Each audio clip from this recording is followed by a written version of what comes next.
आता आपल्या आवडत्या मालिकेचे संपूर्ण भाग मालिका प्रसारित झाल्यानंतर लगेचच पाहू शकता फक्त सन नेक्स्ट वर. भारतातील प्रेक्षकांसाठी मोफत सेवा. अहो चहा घेणार? चालेल हा. पण थोड्या वेळात. मग तुम्ही तुमच्या हाताने करून घ्या. हेही चालेल. विक्रांत,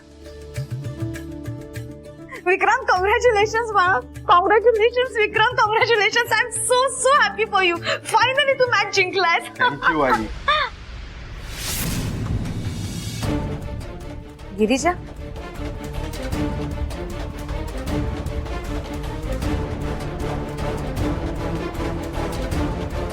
तू पण विक्रांत सोबत आलीस का? आई ऍक्च्युली आम्हा दोघांना तुझ्याशी थोडं बोलायचं होतं. माझ्याशी?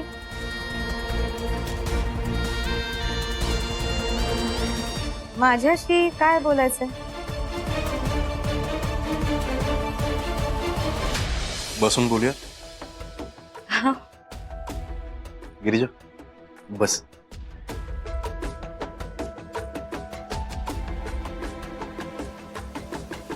आई मी या कॉम्पिटिशन मध्ये का भाग घेतला तुला माहितीये का? कारण मला तुझी अट लवकरात लवकर पूर्ण करायची होती.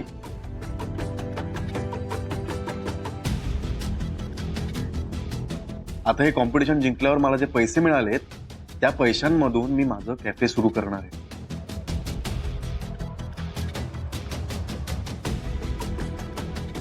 मग मग काय आई, मी आता लवकरात लवकर सेटल होईन. मग मी आणि गिरिजा लग्न करू.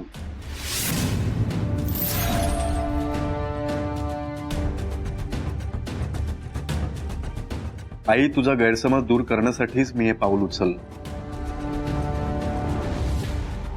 तुझा जर अजूनही गिरिजावर राग असेल तर तू तुझं मन मोकळं करू शकतेस.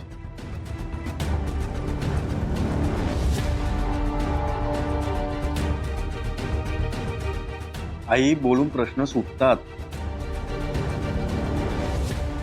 तुझी जी काय बाजू असेल तू आमच्यासमोर मांड. आपण आज सगळ्या गोष्टी सॉल्व्ह करूया.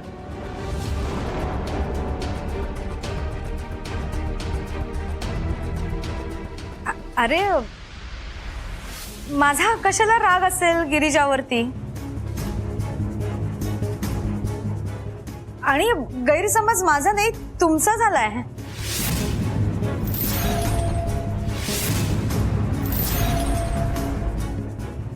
बाबा तर म्हणाले की आईला हे नातं मान्य नाहीये म्हणून त्यांनी हे नाटक केलं. मीना तुझ्या मनात जे आहे ते स्पष्ट बोल. अहो खरं तेच सांगतेय. खरंच विक्रांत, म्हणजे तू जेव्हा घर सोडून गेलास ना तेव्हा मला हिचा प्रचंड राग आला होता.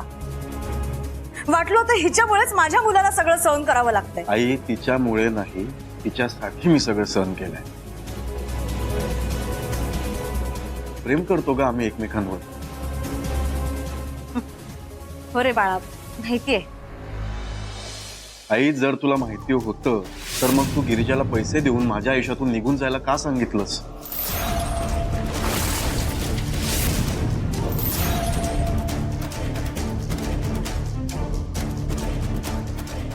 एक मिनिट, हे सगळं कधी घडलं?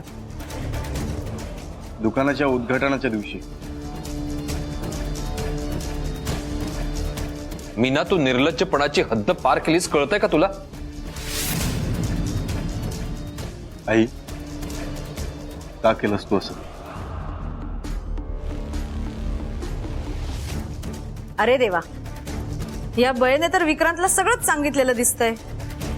चांगलंच अडकवलं हिनं मला. काय झालं आई? बघितलं, मी म्हणलं ना गैरसमज माझा नाही तुमचा झालाय. म्हणजे अरे म्हणजे विक्रांतवर माझं खरं प्रेम आहे असंही म्हणते ना, तर म्हणलं तपासून बघूयात म्हणून एक छोटीशी परीक्षा घेतली तिची, इतकंच. हे तरी खरं बोलतेस ना तू? अगदी खरंय विक्रांत. अरे मला तुला आधी घरी आणायचं होतं म्हणून मग मी म्हटलं की हिला पैसे देऊन बघूयात, ती पैसे निवडते का तुला. ब्लँक चेक ठेवला तिच्या समोर. पण तरी तिनं तुलाच निवडलं. आता आई म्हणून मला एवढं सुद्धा करण्याचा हक्क नाहीये का? आई, तुझा पूर्ण हक्क आहे माझ्यावर. हो ना विक्रांत बाळा, मी सुद्धा तुझ्यावर गिरिजा इतकंच प्रेम करते रे. म्हणून मी हे सगळं नाटक केलं. हा, पण ह्या सगळ्या खटाटोपात कुणाला दुखावलं असेल तर मी हात जोडून माफी मागायला तयार आहे. आई, माफी मागायची काही गरज नाही. हे बघ, प्रत्येक आईला आपल्या मुलाची काळजी वाटतेच. आणि एवढं मी समजू शकतो की हे सगळं जे काय तू केलंस ते माझ्या काळजीपोटीच केलंस.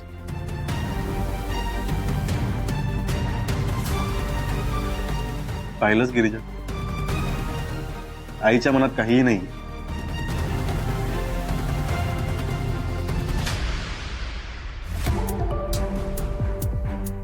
किती लायकी तरी आहे का माझी सून होण्याची?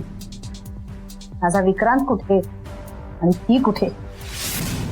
माझ्या विक्रांतच्या नखाची सुद्धा सळ नाहीये तिला. बाबा, मी कुठे हरवलात? अरे नाही, तुमच्याच दोघांचा विचार करत होतो.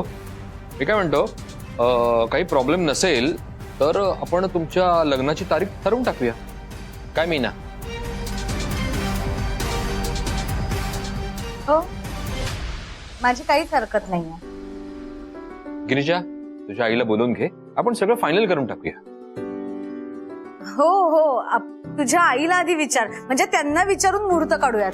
नाहीतर त्यांच्या मनात काहीतरी भलतच असेल ना. आई, त्यांच्या मनात सुद्धा हेच आहे की आमचं लग्न लवकरात लवकर व्हावं. काय गिरिजा? अरे मग झालं तर आता जास्त थांबण्यात पॉइंटच नाहीये. लवकरात लवकर बार उडवून देऊया. हो बाबा. आई, थँक्यू. मोठं टेन्शन दूर केलंस तू माझं. थँक्यू वगैरे म्हण मला,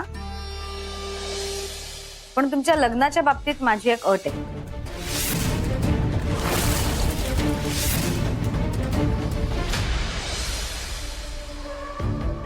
देवा रवळनाथा, तुझ्यामुळेच विक्रांत मीनाताईंची अट पूर्ण करू शकला.